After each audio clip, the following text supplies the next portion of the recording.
கடந்த 25 ஆண்டுகளுக்கு மேலாக சிறையில் உள்ள இஸ்லாமியர்களை விடுதலை செய்யணும் மேடையிலே வந்து நிறைய பேர் கூறுகிறார். திமுகவோட வாக்குறுதி வந்து திமுக நிறைவேற்ற பாஜக அதை ஏற்றுக்கொள்ளார். 25 ஆண்டு பாரதிய ஜனதா கட்சியினுடைய பொசிஷன் ரொம்ப கிளியர்.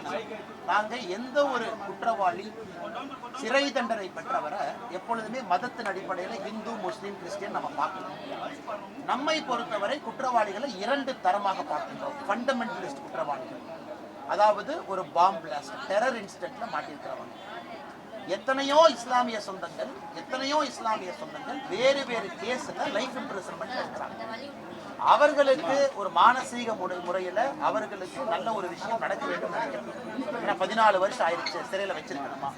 எங்களை பொறுத்தவரை மதத்தின் அடிப்படையில் பார்க்காம ஃபண்டமெண்டலிஸ்ட் டெரர் இன்சிடென்ட் தான் பார்க்கணும். அதிலும் நாங்கள் இஸ்லாம் என்கின்ற வார்த்தையை பயன்படுத்துறோம். ஒரு ஹார்டு கோர் டெரரிஸ்டாக இருக்கும் பொழுது அவர்களுக்கான இது வேற. அதே போல ஒரு நார்மல் கிரைம்ல ஒருத்தவங்க இருக்காங்க, மதத்தின் அடிப்படையில் சொல்ல அதற்கான சட்டம் வேற. அதன் அடிப்படையில் தான் எல்லா தலைவர்களும் பேசிக் கொண்டிருக்கிறாங்க.